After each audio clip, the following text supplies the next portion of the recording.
Each year, Microsoft Research hosts hundreds of influential speakers from around the world, including leading scientists, renowned experts in technology, book authors, and leading academics, and makes videos of these lectures freely available.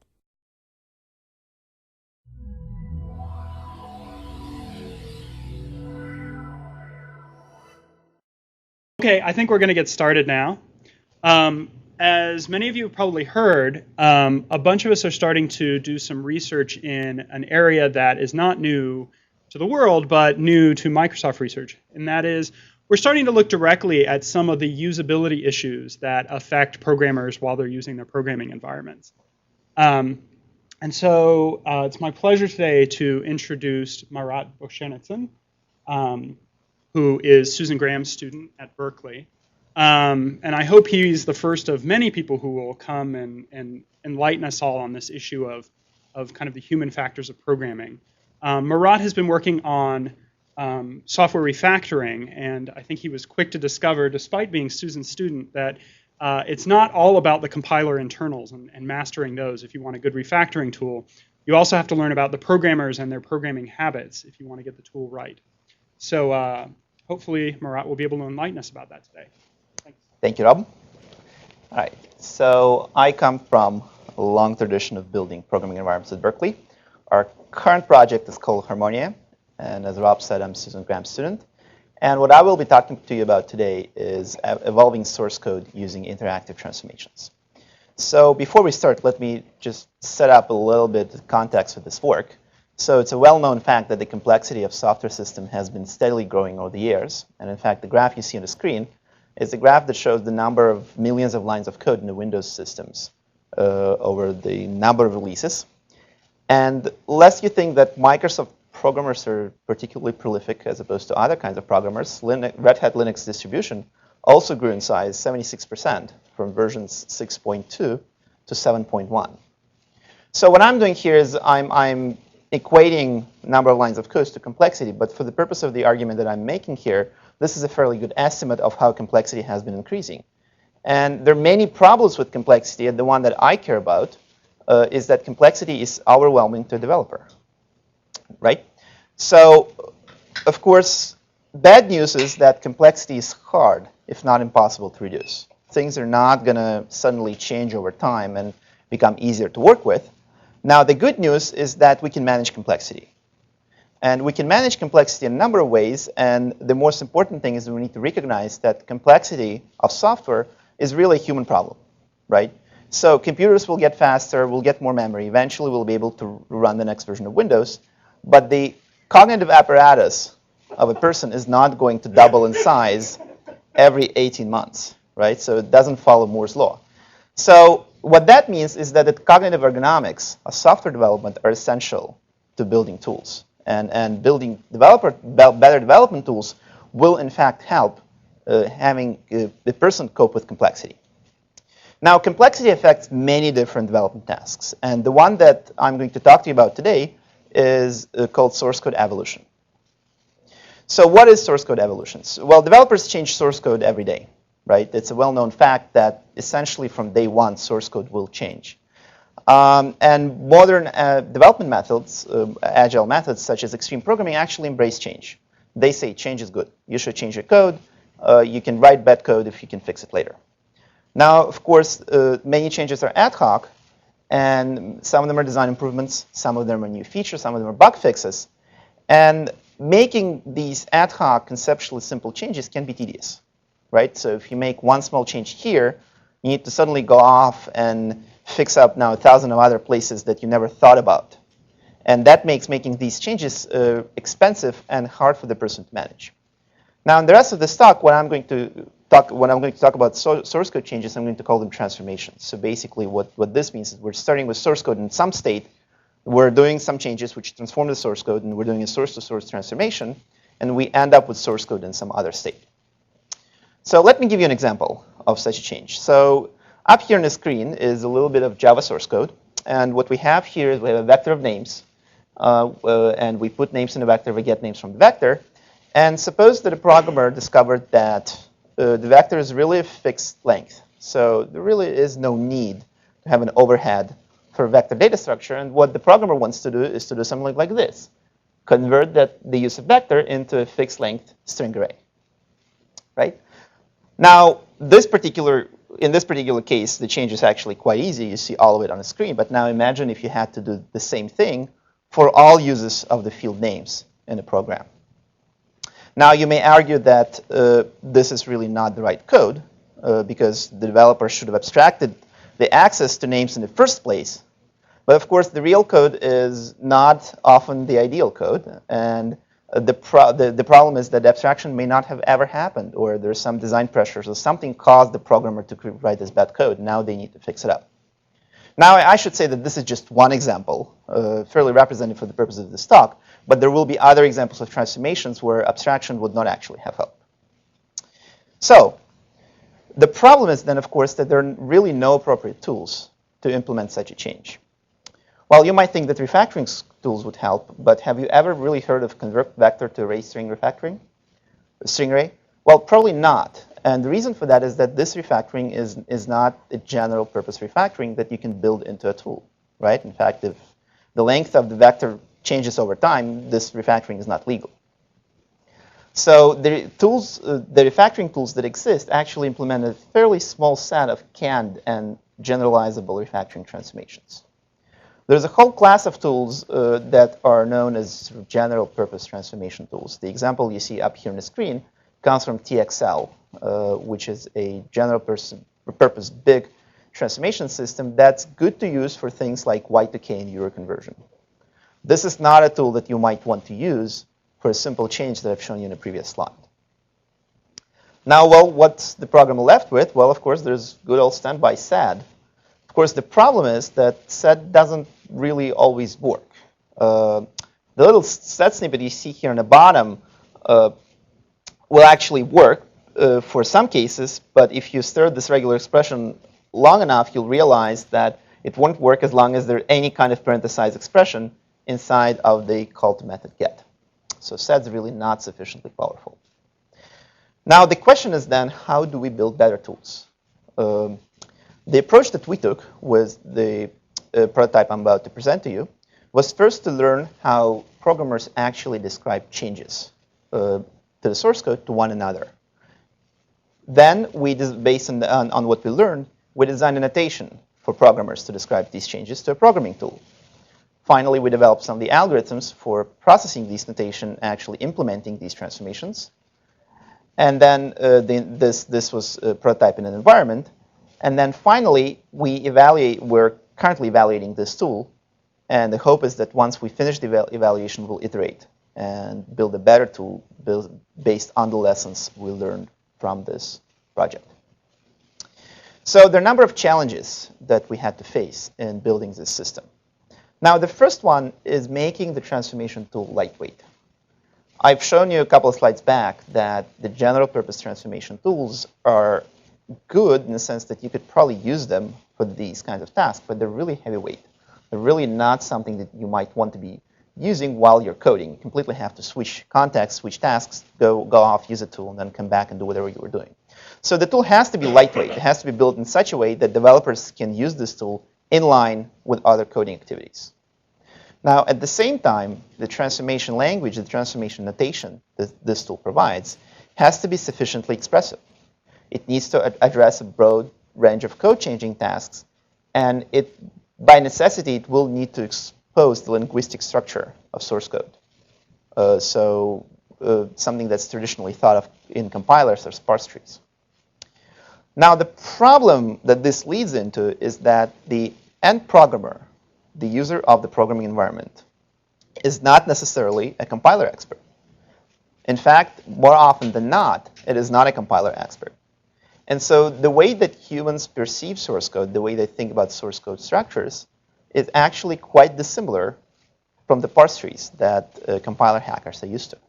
And so the challenge here is to bridge that gap and to really try to design a tool that enables end programmers, someone who's been programming on a day-to-day basis, but not necessarily building programming tools, to express these transformations and to actually use this tool and find this tool usable.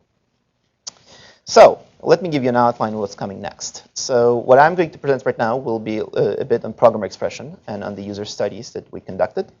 I will then introduce the notation for interactive transformations and actually show you what does the thing that we built look like. I will then talk about pattern matching algorithms and for that we use for transformations and how the actions are executed. I will finally show you bits and pieces of the transformation environment that we built, and then I will conclude. So the first thing that we did prior to starting this project, or actually the first thing that we did in this project, was to conduct 2 informal studies. Fairly lightweight, informal, just try to learn how things work.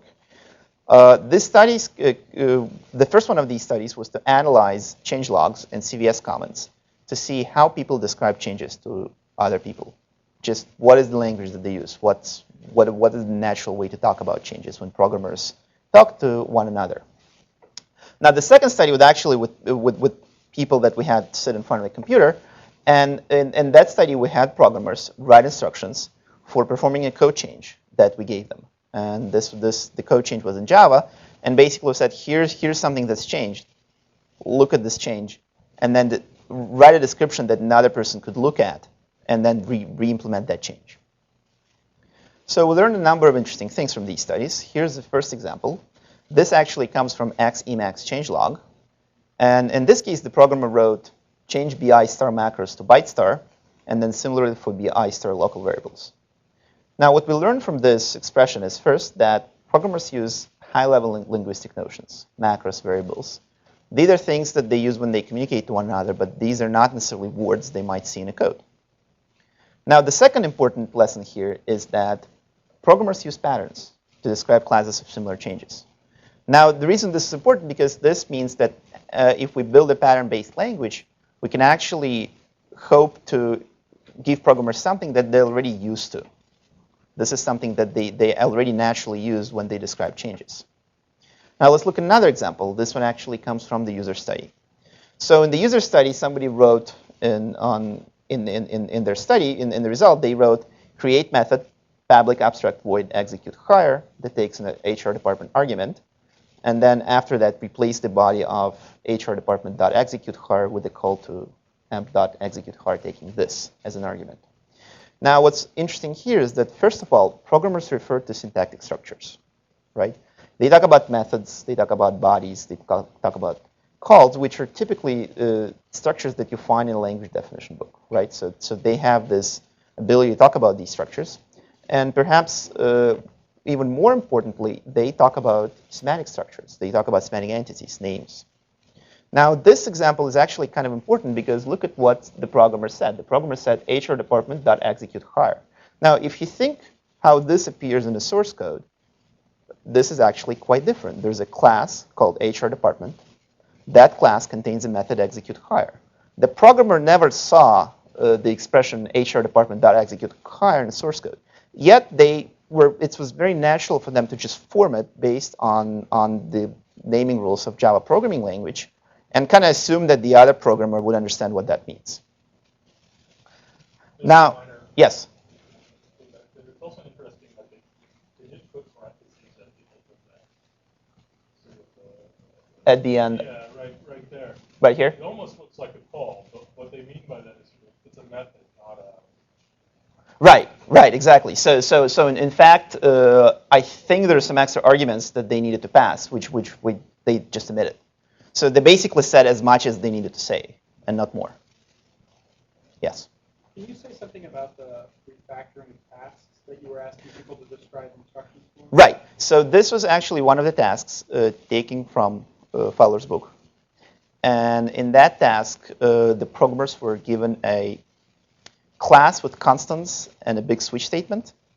And what they needed to do is they needed to refactor that to create a class hierarchy and then convert the switch statement into virtual methods in the classes and a dispatch based on that. So that I think it's actually came almost verbatim from the book. And what I've shown them is a sequence of steps and then asked them to describe every step on a computer in Notepad, essentially. Okay. Right. So the other thing that's interesting to note here is that the target of the transformation is described as source code, right? So the programmers prefer to say public abstract void execute hire rather than to say create method execute hire, make that method public, abstract, and void.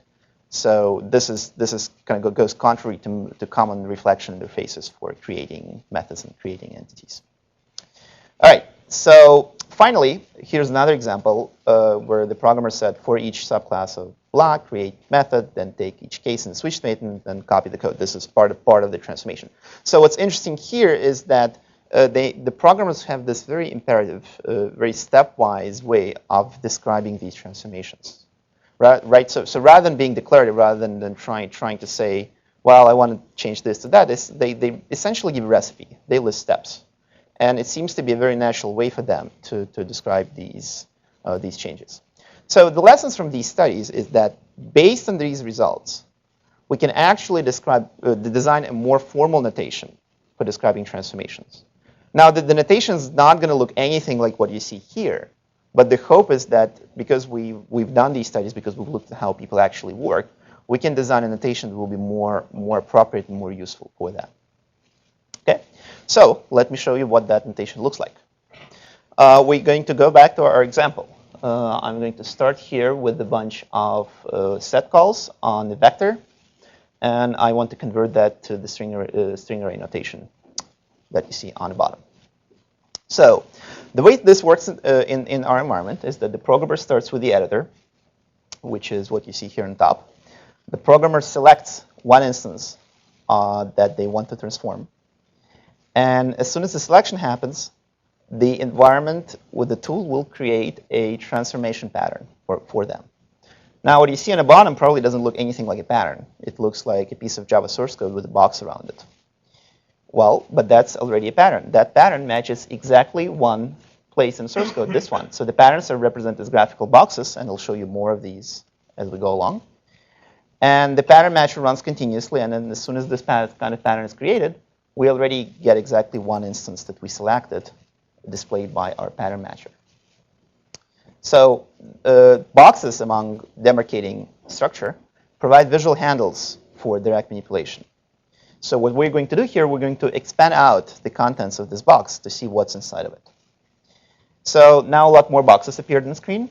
What you see here are, first of all, the nested boxes that represent sub-patterns.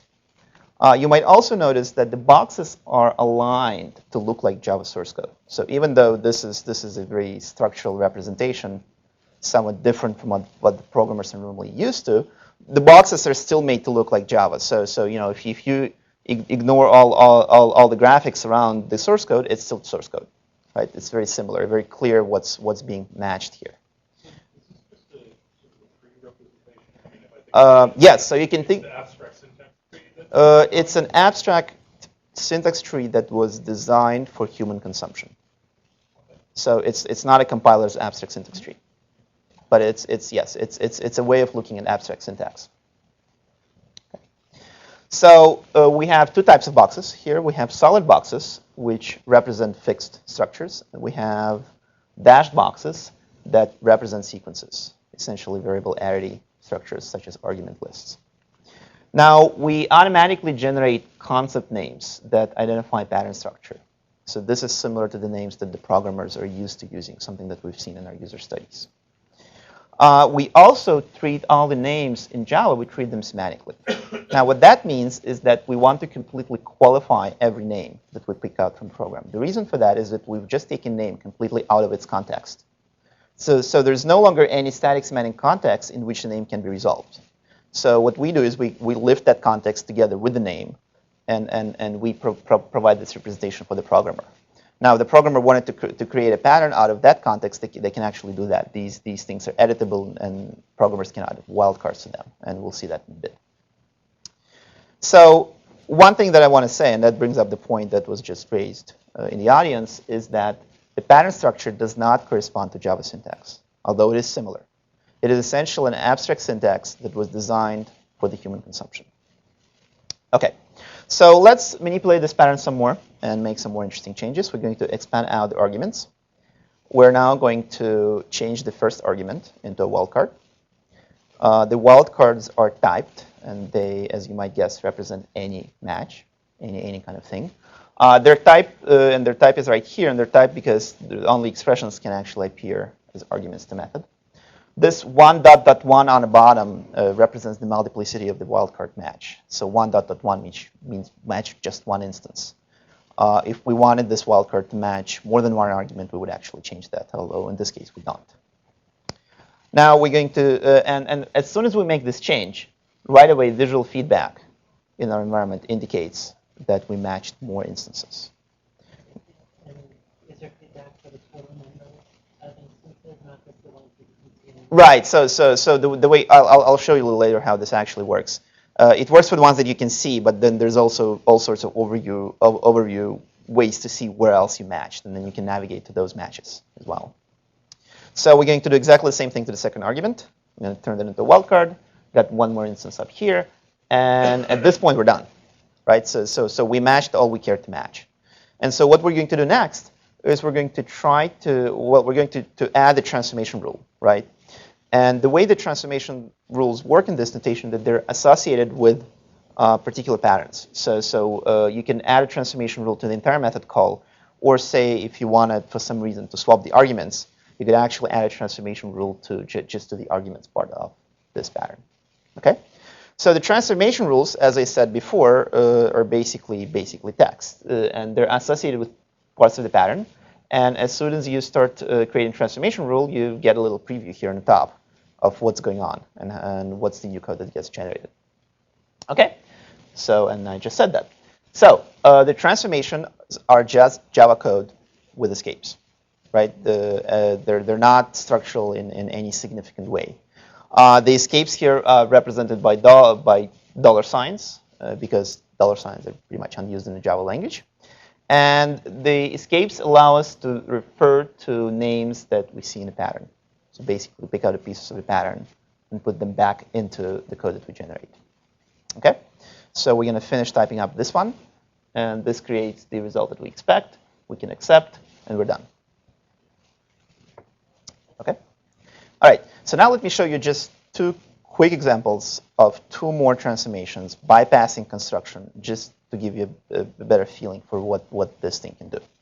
So the first one, I'm going to rename all public static non-final fields to start with a certain prefix. That's a somewhat silly transformation, but good enough for illustrative purposes. So this transformation is going to look like this. Boxes you will probably recognize, and they look pretty familiar. Now, the interesting thing about this one is that in a modifier list in Java, there is no structure. And so the users don't get to see any structures, and they don't get to edit any structures. So in fact, this is done textually. So this is essentially a little textual pattern language, which lets you say which modifiers you want. You can have parentheses, ors, and ands around them, but that's it. I mean, that's as much pattern matching power as you get. And if you think the way this is represented for the compiler actually has a deeply nested structure to represent modifiers. The orderings depend on what it is you're matching. So for modifiers, ordering does not matter. So this is matched as a set. For, say, exception signature is another example where the order does not matter. I think there may be some cases where the order does matter, but here it doesn't. Okay. So here's another example, which is actually yes. Uh-huh.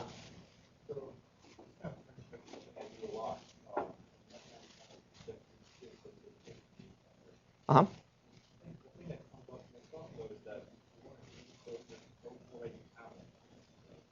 That don't already have M's? Right. Yeah. So right now you cannot, and it's a purely engineering challenge that I hadn't addressed.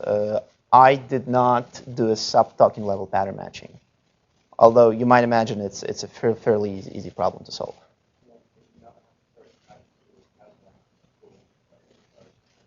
Well, I mean, you have to be able to type in something, and if it's a regular expression or something similar to that. But that was the intent, just never actually materialized. Okay. All right. So let's move on to another example real quick. So this one is a generative example where we're actually going to generate some code based on the code that we already have. rather than try to replace it. So in this example, I'm going to go over all of the fields that implement printable interface, which is what this notation means right here. And what I want to do is I want to generate a snippet of code. It's basically field.print to some output stream. And the way that these transformations work is that you actually associate them with a particular place in the source code where you want the result to appear.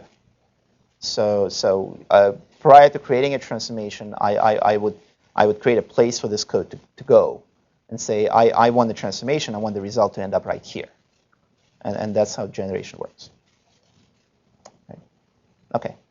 So what I've just shown you is called IXJ, interactive transformations for Java. Now, this is a notation for specifying transformations specifically for Java source code. And it was intentionally designed that way because I think many of the concepts need to be embodied in the notation in order for programmers to actually find this useful. Now, you might say that there are a lot of languages similar to Java, and I would agree with that, that for say, C#, you would end up with a very similar notation, but some of the aspects of this notation would be different. And the hope is that we can apply a very similar approach to other languages and design these notations for languages that are perhaps dissimilar from Java. Now, the programming model here is very pattern-action-based. So we have patterns that describe what to transform, and then we have actions that describe how to transform. OK. So let's now look at pattern matching, some of the pattern matching mechanisms that we're employing. Yes? Uh-huh. Look at having the programmer specify kind of the before text and the after text, and doing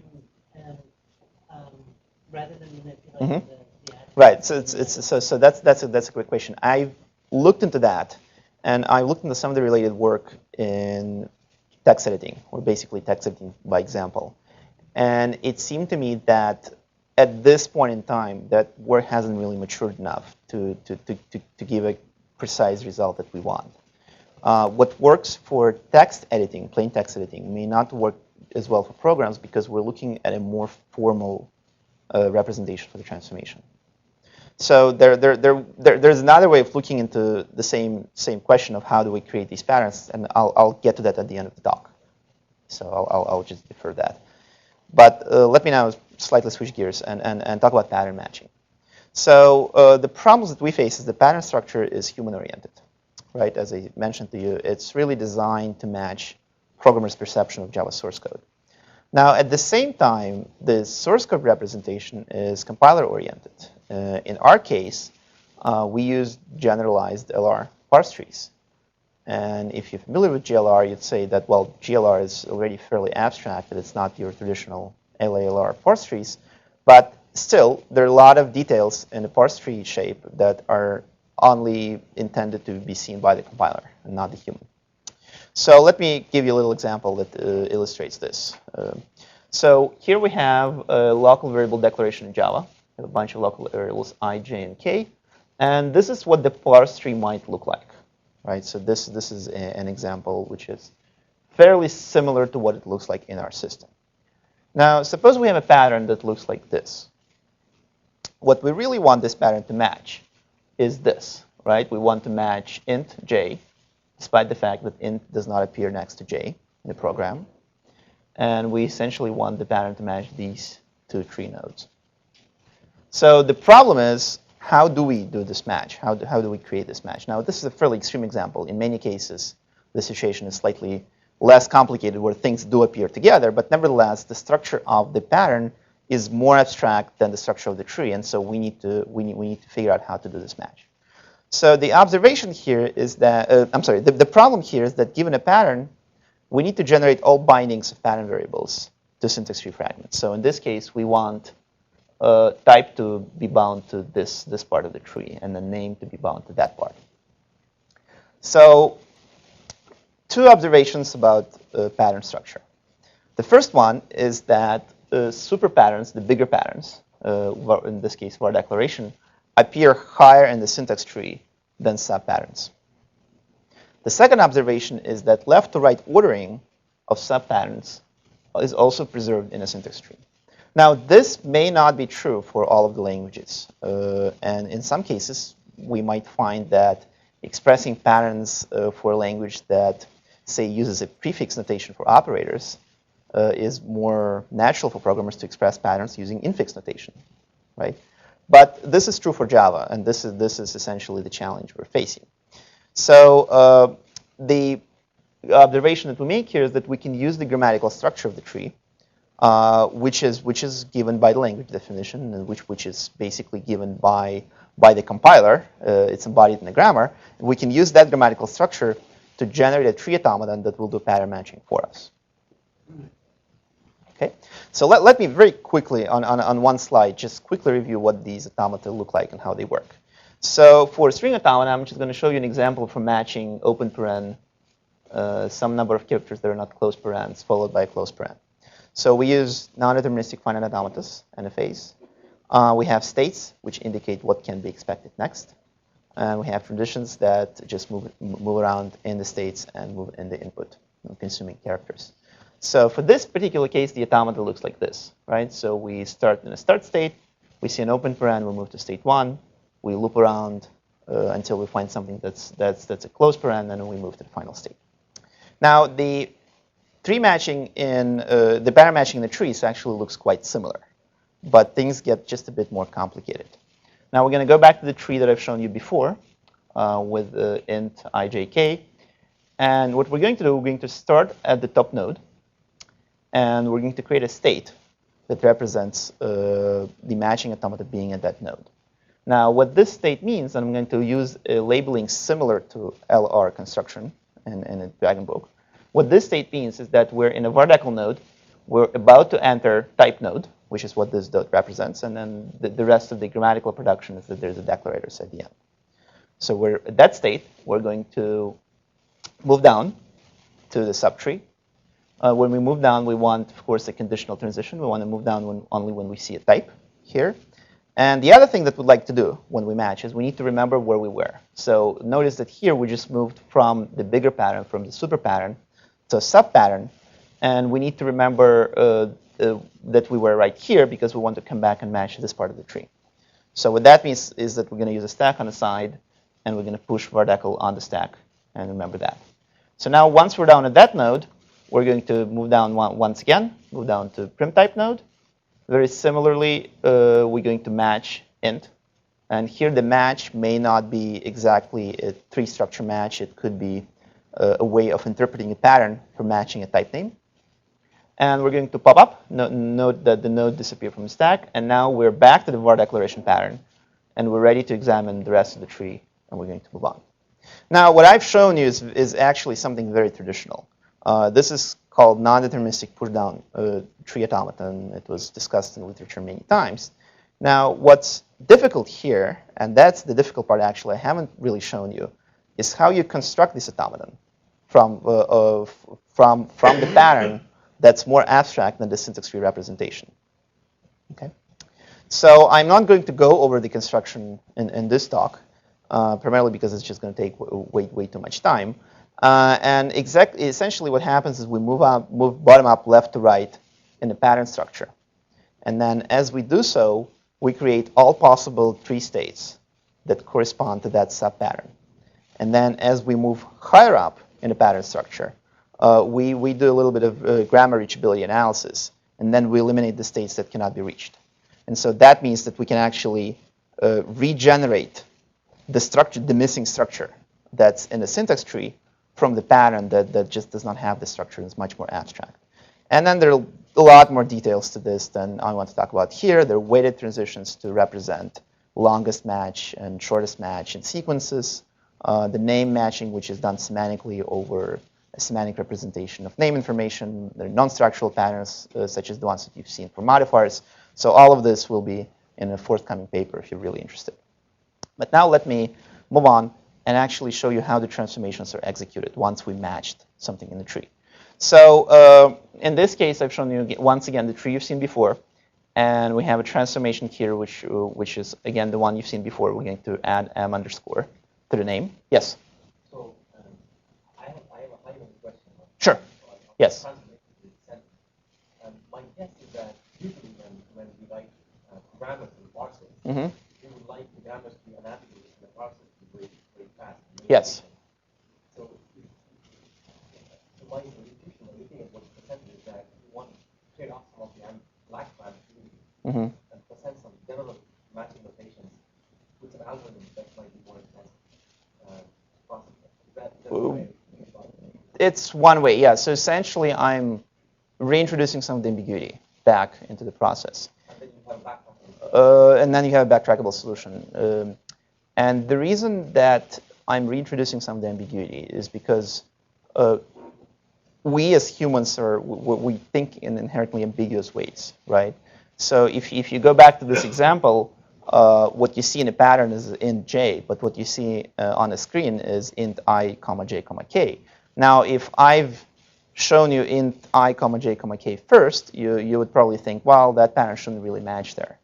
But if you were intuitively working on a problem and trying to construct a pattern, and you're trying to find all places where you declare j as an integer, then you suddenly think, well, of course it should match there. That's where I declared j as an integer. So this, in a sense, this reintroduces some of the ambiguity into the process, and that's why it's kind of important to embrace that ambiguity and incorporate this into this work. Yes. So given the ambiguous nature of the input, does it make sense to try to show? So you're giving interactive feedback by showing the matches. Yes. What this doesn't tell me is things I intended to match but didn't match. Yes. And so I missed it. So there's something about this backtrackable representation that would allow me to somehow also bring up like close matches or things where I got partway in. Yes, that's a great question. That's actually something I intended to do with this tool. Is once the pattern matching is completely flushed out, see how you can actually generate close matches or places that look similar but do not quite match, and show them to the programmer. Right now, that's not supported. Right now, you only see exact matches. Okay. So, yes.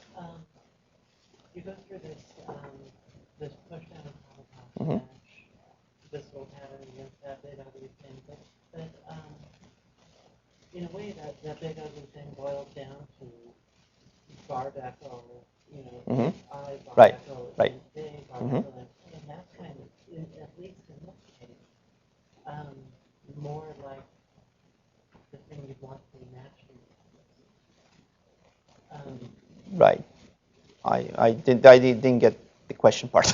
Yeah. Well, so you do this with the push down automaton, as opposed to doing this with transformations on the AST. Yes. And we talked about those two questions. So, well, with the transformations on the AST, you would still use some pattern matching mechanism, but then you would be matching exactly the AST shape that represents what you care about. Now, what I'm going to show you here is actually very good timing for that question. I'm going to show you how the transformations work. And what I'm going to show you is, first of all, that the transformations actually ignore AST when you execute them. So when you match patterns, you sort of match a larger class of trees that the user otherwise would have thought about. So one of the problems when trying to describe these pattern matches on the AST structure is that you find yourself constrained in a similar way that you find yourself constrained with text, because all of a sudden you discover, oh, well, there's this other structure that I need to describe. And then, well, this concept really also appears in these places, right? So if you think about, for example, where type name can appear in Java, well, it can appear in actually a lot of surprising places, like in the new, as a prefix to the new operator when you declare an enclosing instance of a type. It can appear in typecast. So if you're thinking about transformations in terms of AST, what you end up with is you, unless you think long and hard, you miss a lot of these opportunities, because the AST representation is unambiguous and is designed in a way as to satisfy a compiler, right? So in a way, taking these patterns and constructing these automata from patterns allows me to basically reinterpret the pattern as a various shapes of AST in a different context. Does that make sense? Okay. So let me show you in just a couple of slides how the transformations are actually executed. So we're going to do the same thing we've seen before. We're going to prepend m underscore to the name. And just for fun, I'm going to add the structure that's been missing from the AST so far. which is white space, commas, and comments, right? So these are essentially things that are not traditionally seen as part of the syntax trees, yet in our system there are, because the syntax tree is the representation of your program. And so as you manipulate this, these things have to kind of stay in the right place. So the way this works is that the transforming actions execute when the pattern matches. So there's really no sophisticated scheduling right now. And the patterns match in a DFS order of traversing syntax trees, but if you think about that, that's essentially top-down, left-to-right order of looking at source code, which seems to work out fine for the programmers. Now, the first thing that we do is we basically dump the AST, if you will. The source code is edited by the transformation once we actually matched. It's edited on the token level. Now, the reason for that is that this is, and here's the edit, by the way. The reason for that is this is basically the best possible way to actually attempt to preserve white space and comments in places where they should stay. If you start doing something more structural, as many folks who are doing Y2K transformation tools have discovered, the white space and comments get completely out of whack, and even automatic formatters cannot fix it. So the idea is to apply the transformation. If you need to use structure, you use the structure, but at the end of the day, you translate transformation down to the token edits, and then you actually apply it to the syntax tree. Okay? And so the subsequent parse in our system, so you might stick a little bit more structure in here. You actually could stick the entire program in a single token in our system, and then a subsequent parse will update the structure. And then at the end of the day, if everything breaks, you use the auto formatter, which fixes up the rest if needed. And actually, this is the way that refactoring tools work in Eclipse. And if you use Eclipse, you'll see that most of the time they work OK. So sometimes the comments end up in the weird places, but most of the time it seems to work out just fine. Okay? And that's the execution of the transformations. So by now you probably want, yes? Absolutely. What kind of replacement do you allow? For example, do you replace type? I allow any sort of replacement. So if you want to break your program, you can. But here, if you want to change the type of J to double, yes. then you don't want to change the type of I. Good question. I didn't think anybody would notice that.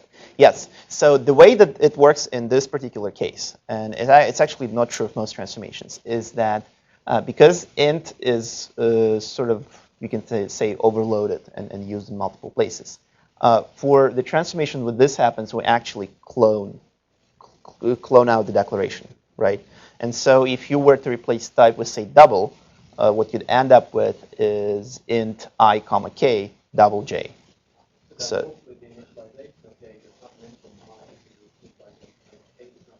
hopefully it doesn't, right? So as I said, if you want to break this program, you can actually do it very well with this tool.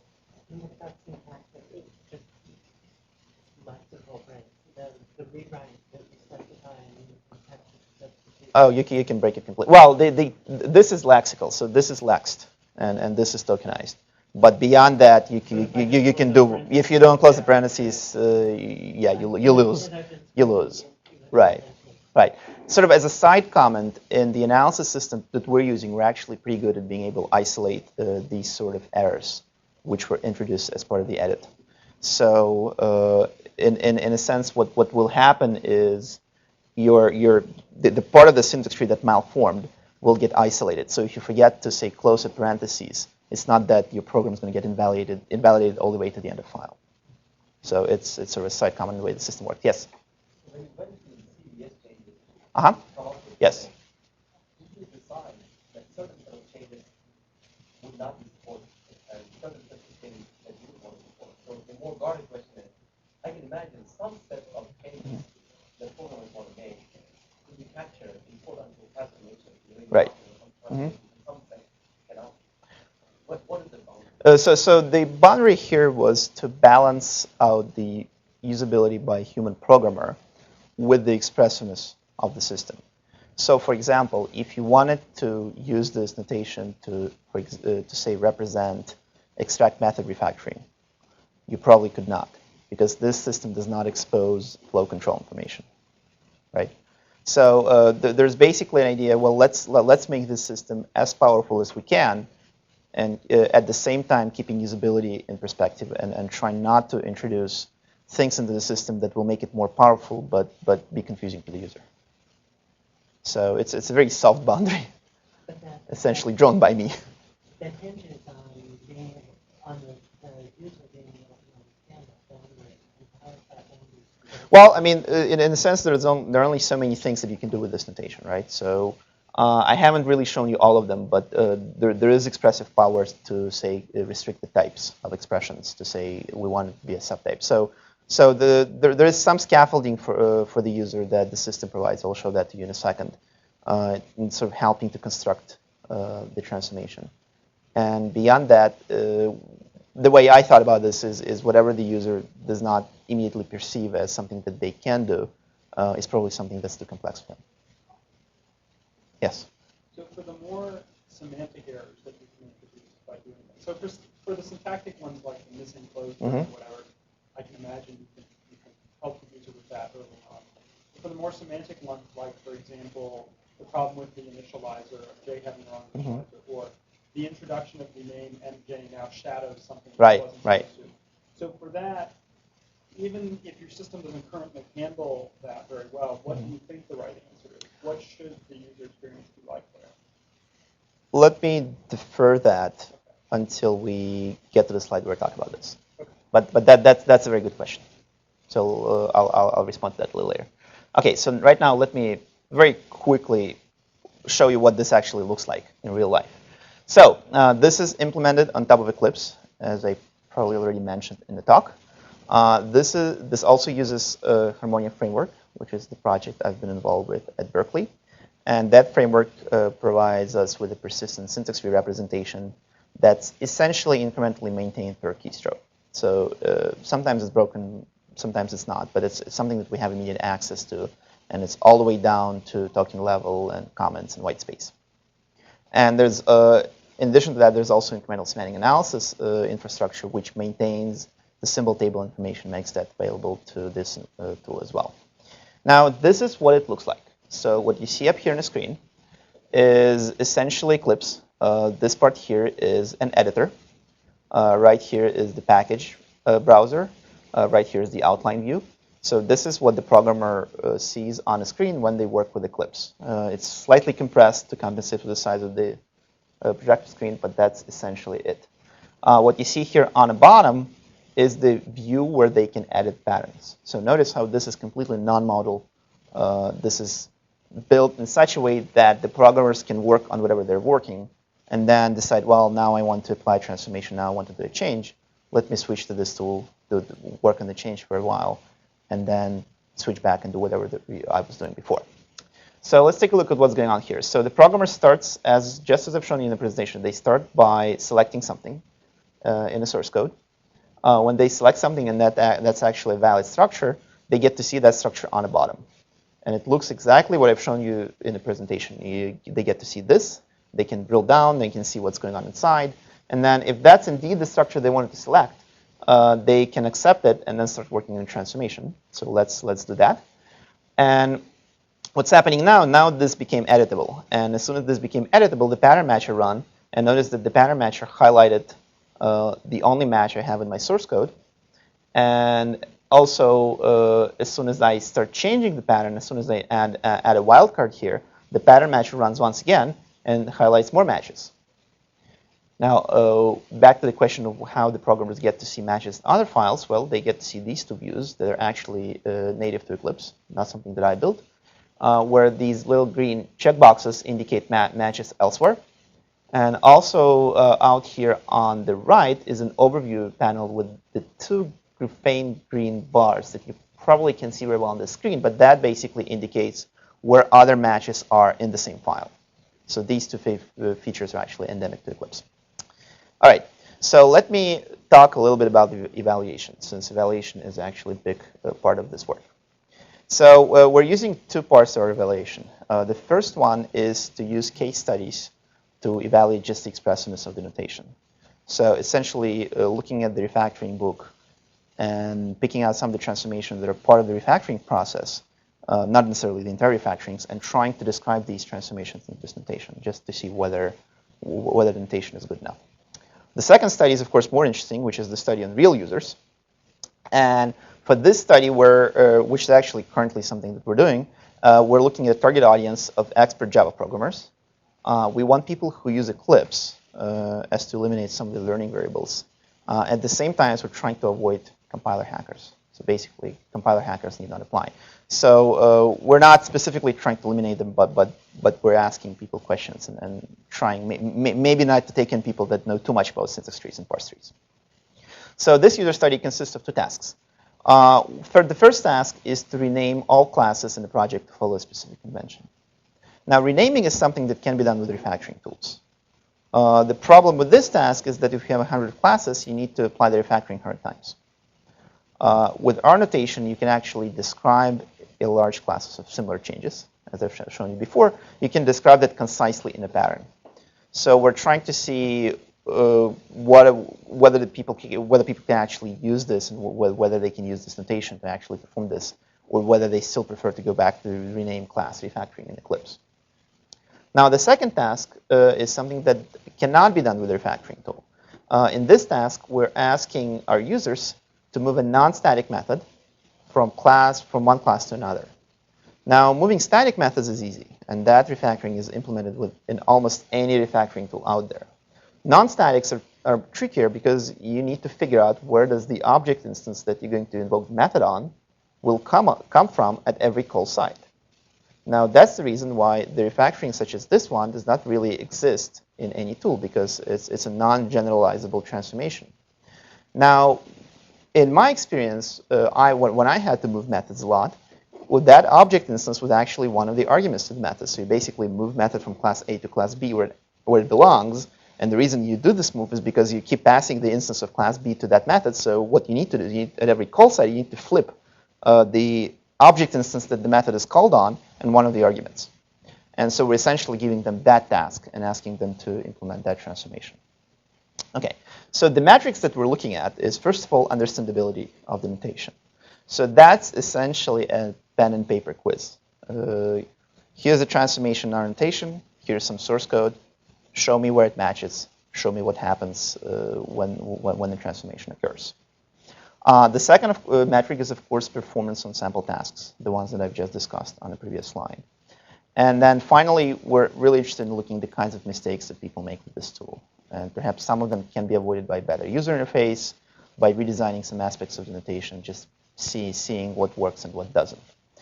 In terms of the metrics for the performance of the environment, we're essentially looking at the pattern matching performance and trying to minimize the response time to every pattern edit, simply because the pattern matching needs to run continuously. Yes? So this is all set up in the study, and you try to release it into the wild? Not yet. Let people use it? Not yet. Part of the reason is that, perhaps unsurprisingly, building this tool involved a lot more engineering than I was prepared for, simply because Java language is big. So the scope of this has grown so much that we're only now getting to the studies, and for these studies, we can avoid implementing some of the aspects of the tool that programmers in the wild would actually want. And so that's the primary reason. If there was further, if I had a bigger development group, I would definitely want to release this. So, and these studies are currently in progress, which is why I'm not going to show you the results quite yet. All right, so let me come to the conclusion of this talk. What? Can you back up the slide? Sure. And talk about preliminary? Sure. The preliminaries are that, let's go back slide, that the case studies actually seem to work out OK. So I'm currently going through a bunch. And it seems to be that some of the transformations are harder to express than others, but for the most part, you can do that. Now, for these things, we just submitted an application to Committee on Protection of Human Subjects. And so we're waiting to hear back from them. It's a long and complicated process at the university to get these studies approved. And so for these ones, we've designed the studies, we have the tasks, but we haven't actually run the studies. Okay. So let me come to the conclusion of this talk. First, let me talk about some of the future directions for this work, some of the possible future directions, and revisit some of the questions that have been asked about missing features. So the first interesting feature that would be important to add, or at least experiment with, is to use pattern inference for construction. So pattern inference is not quite inference of the edit, but it's sort of halfway there. And with pattern inference, rather than having the user sit down and do this manual construction of the pattern, we would permit them to select more than one instance, and then have the tool infer the pattern from those selections. There are some fairly well-known algorithms in machine learning and some of the related work that work on pattern inference, and I think some of them can be applied in this case as well. So this would be an important extension. Another extension, which is also kind of going back to the studies that we've done, is now that we have these transformations described in this nice notation, can we use this notation to generate a verbal description that we want to put back in the CVS comments? Right. So perhaps for some of the users who are not familiar with the notation, for them it would be more natural to read the comment the way they're used to seeing it. Now, well, once we have these transformations, can we go back to that and just generate that for human consumption? So richer control structures would definitely help. So right now there are essentially none. So there really is no way to make conditional transformations, just to sequence transformations and to try to do something more complicated. And similarly, the interaction between transformations is not very well defined.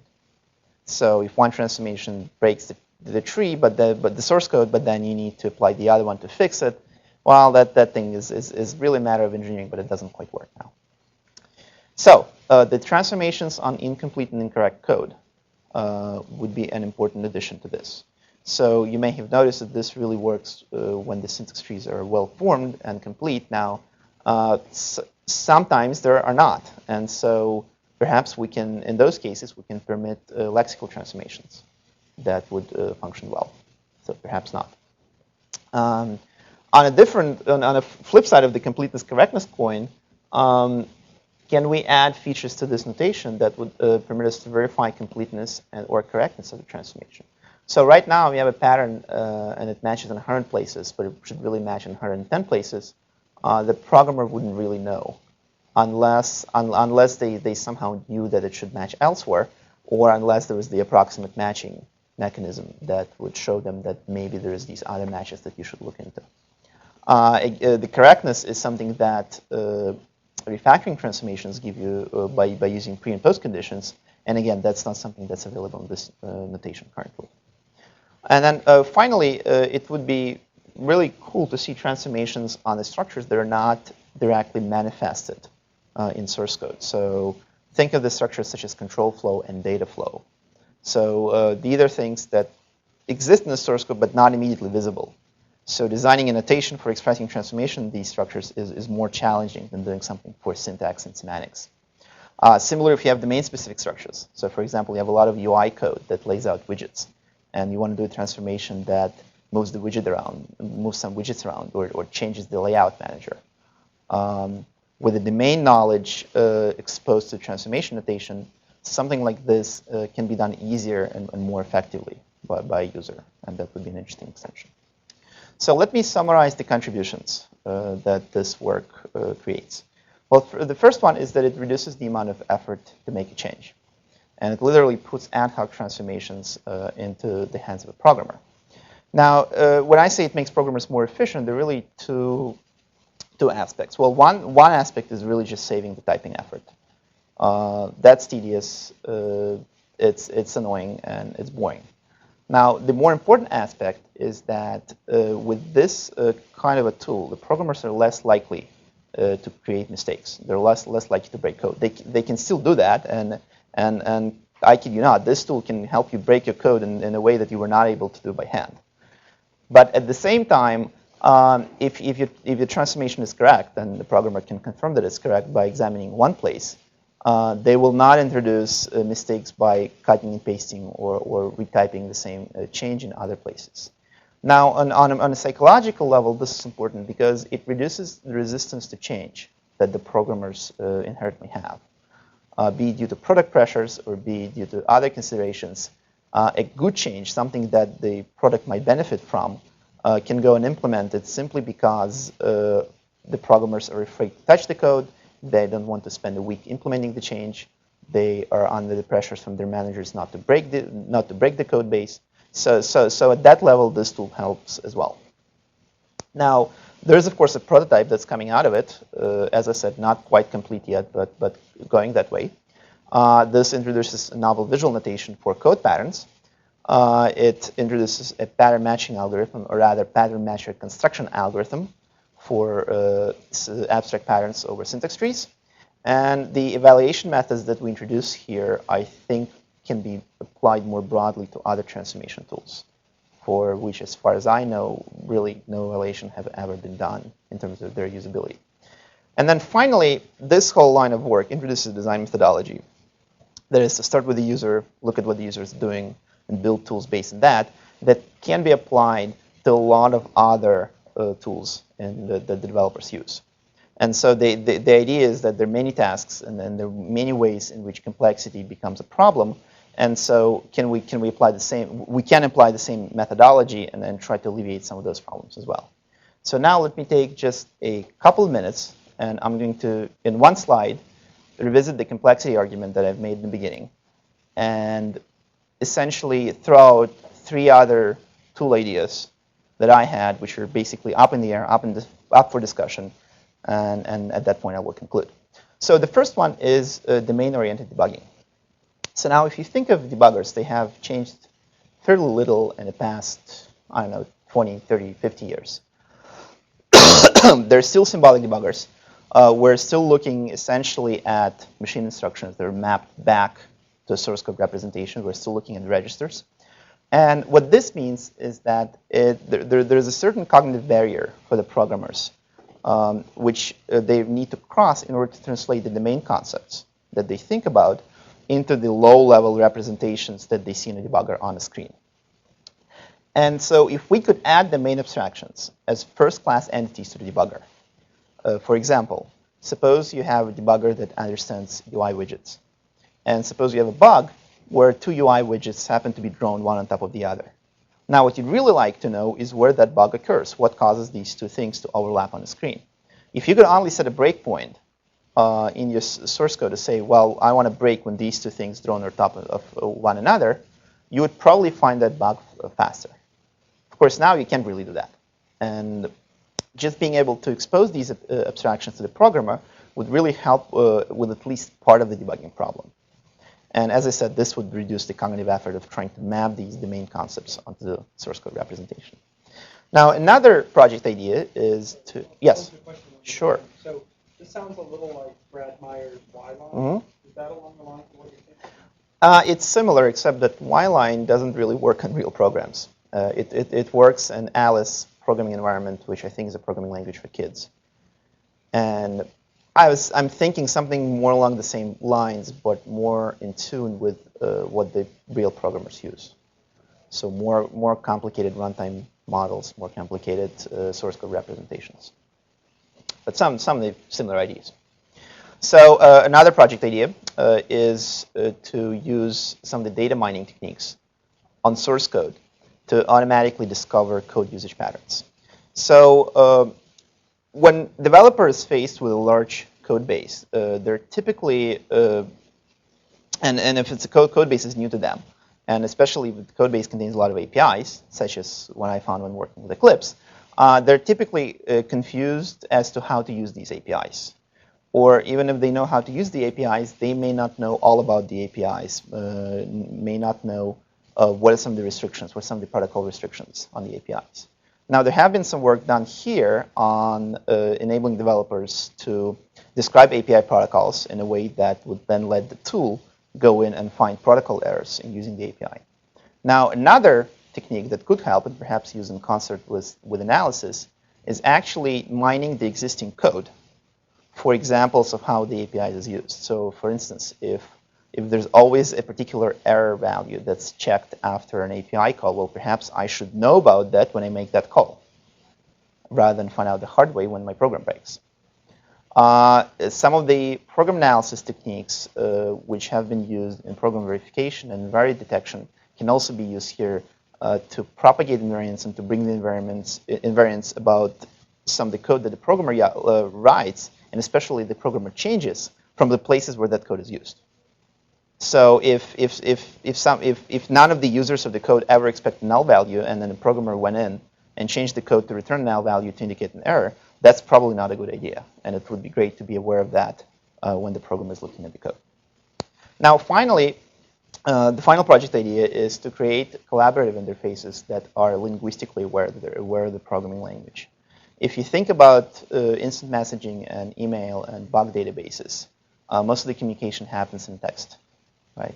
So as soon as everything goes down to text, you lose syntactic and semantic information. You lose connection to the source code. Now imagine if you could take the instant messaging window and put it inside the source code. Suppose it was a special comment that you could insert. And that comment would permit you to talk to another developer or to talk to another group, or maybe post comments into that, post messages into that comment as a bulletin board. And then other developers would be able to see that. Now, the advantage that this gives you is that this takes syntactic and semantic context and makes that completely available for your communication. Now, when you talk about the variable named foo, the environment knows exactly which foo you're talking about because it can resolve foo in that context. So it makes communication more immediate, and it brings a lot of linguistic knowledge to the IM tools, and it essentially enables a higher level collaboration than is currently possible with text tools. So at that point, I'm going to stop and take some questions. Or perhaps I should leave the last slide up if you want to stare at that for a while. So the before the slide. Okay. This one. Your transformations. So there's like regular expressions over here, then factoring over here, then there's your stuff, and then everything with your stuff in here. Right. Right. That we kind of layer. Yes. Each one maybe subsumes the previous one. Right. Anyway, can you talk about what kind of evidence you have for how often your class or transformations happen? That is to say, the class can be the regular expression and traditional refactoring. How often does it Okay. Well, for that I only have anecdotal evidence, which is for which I'm the primary source. So I change source code a lot. I'm one of those programmers where if I think of a way to improve something, I'll spend half a day into that, even though I probably shouldn't. And so what happens is that because this is the way I work, this is my style of working, I try to use tools as much as I can. If I can use sed, I will, because it'll save me some time. If I can use refactoring, I will. Now, oftentimes I got frustrated with sed because the sed was not expressive enough, or it took me an hour to get the regular expression right to the complicated transformation. And so in many cases, what you can do, you can use sed and then use the compiler and then see how that works and then fix up all the compilation bugs. But what I found is that sed is really not powerful enough to do these things, especially because sed deals with text and regular expressions, and regular expressions are not grammars, and you cannot represent nested structures, which in nesting and open parentheses and close parentheses happens all the time. As far as the refactoring goes, I use refactoring as much as I can. And again, many times I find the refactoring tools limited. And sometimes what I found is that a particular change that I'd like to do is really doable with the refactoring tool. But the way you do it is kind of backward. You need to set up a sequence of refactorings, maybe introduce some intermediate classes and intermediate methods. And at the end, you will have ended up with what you wanted. Another change that I didn't show you here would be to do some API translation, where an API change between two versions of a class. And what you want to do is you want to do some simple reshuffling of the text. I mean, some arguments moved, something changed. You need more calls to do what you were able to do before with a single call. And what happens in that case, you can do that with refactoring change, but you need to add an intermediate class. You need to add a method that describes all the API in terms of the new API, and then you use inline method refactoring to eliminate that method, and then you get rid of the class because you no longer need that. So that got a little bit frustrating, simply because it was hard enough to come up with that sequence of refactoring where I could look at the code and say, well, look, this is what it looks like now. This is what I'd like it to look. Why can't they just describe this change going from here to there? So that's pretty much my evidence. Any more questions?